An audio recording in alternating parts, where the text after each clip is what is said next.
Hey knitters, today is Monday and it's awesome because I get to see John Green in the flesh in a little over 2 weeks.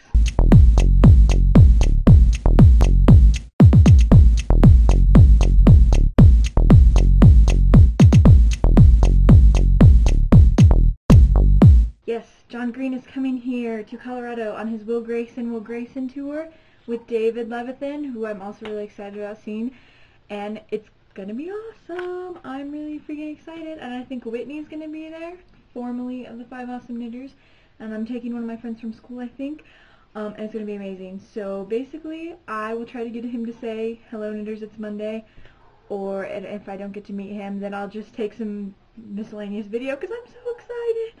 So it's spring break, but I have a bunch of homework to do over spring break, and while the Harry Potter marathon was on this weekend, I worked on my English project that I had to do, and it's basically like a dinner party, and I have to make, this is a seating arrangement.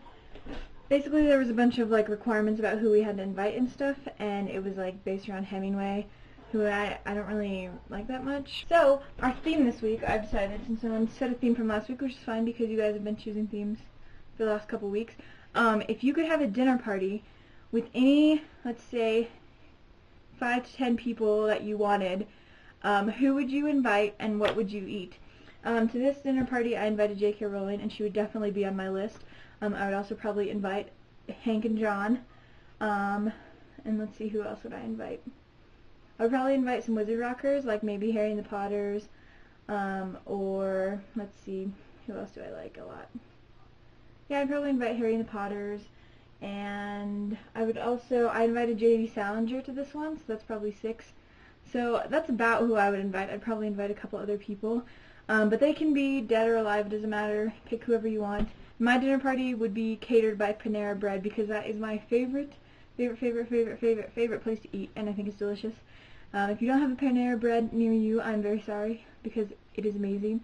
And we would eat mac and cheese and soup and bread and stuff, and it would be awesome. My knitting this week, I was working on that bag clutch purse thing, and it was making me really frustrated, and I kind of didn't like working on it, so I figured I should just stop if I didn't feel like working on it, so I did. And I started, you know how I said I was going to make blanket squares out of yarn that is like left over from projects that I've already finished. I started doing that.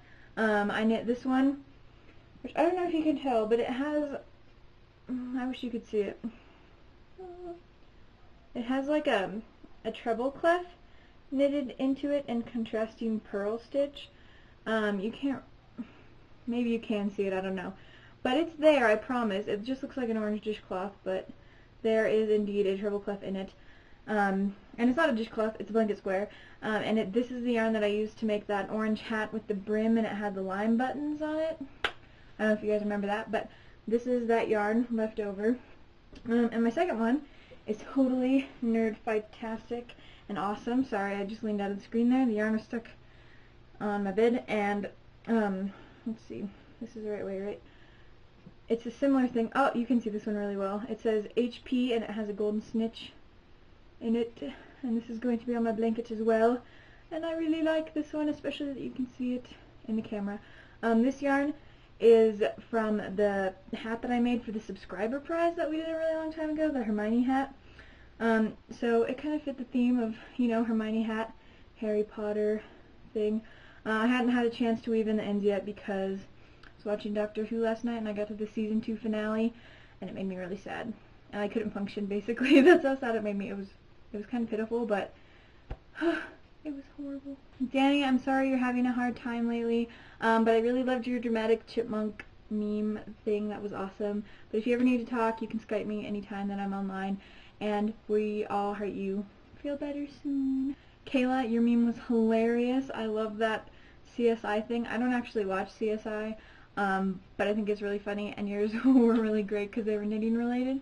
And I hope you had a great spring break, and I know you're back at school now doing practicum and stuff, which is fun to say, and I just survived this year so that we can go to Infinitus. Yay, yay, yay, Infinitus! Summer is so soon. It's all sunny outside, and I'm like, why am I not in Infinitus yet? Michael, it was totally awesome to see you on last weekish times. Yes, I hope you had a good time in Arizona. at your dancey, conferencey thing. And your meme, what was your meme that you did? I don't remember. But it was probably awesome. Wait, you didn't post a video last week. That's right, we need to punish you. Punish Michael. Another theme this week is to think of an awesome, ridiculous, horrifying punishment for Michael because he needs to be pwned. It's true. Maira, I thought your video was hilarious and awesome, and it was so good, and I love Rickroll. It's one of my favorite memes ever, and it's so classic. So hooray for Rickrolling. Alright, so that's all I have to talk about today. I hope you all enjoyed this video, and if you did, please feel free to leave a comment, and I will do my best to respond. Also, if you like watching people talk about knitting and being nerds, you should subscribe, and you can also rate right here. So do it.